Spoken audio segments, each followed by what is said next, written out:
Hi friends. ప్రాచీన కాలంలో భూమి శక్తి ఇప్పటికంటే వేగంగా ఉండేది అని మీకు తెలుసా? ఆ సమయంలో భూమి తన అక్షం చుట్టూ చాలా వేగంగా తిరిగేది. భూమి చరిత్రలో చాలా కాలం క్రితం ఒక రోజుకు 24 గంటల కాకుండా 23.5 గంటలే ఉండేది అని శాస్త్రవేత్తలు నిరూపించారు.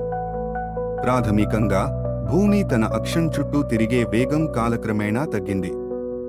మొదట భూమి వేగంగా తిరిగేది, అందువల్ల రోజులు తక్కువగా ఉండేవి.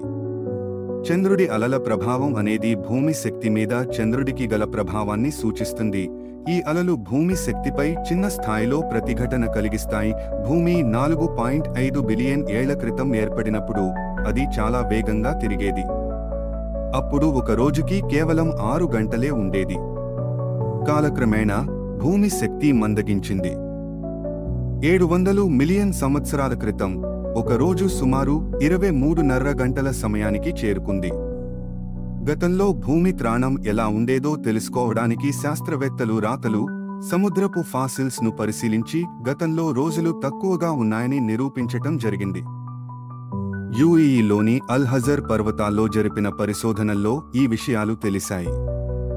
మొల్లస్క్ షెల్స్ అనే శిలాజాన్ని పరిశీలించిన శాస్త్రవేత్తలు అందులో ఏర్పడే రింగ్స్ ప్రతి నిమిషం ఎంత పెరిగేవని విషయాన్ని లేజర్లతో తేల్చారు. దీంతో రోజుకు ఎన్ని గంటలు అన్నది చెప్పగలిగారు.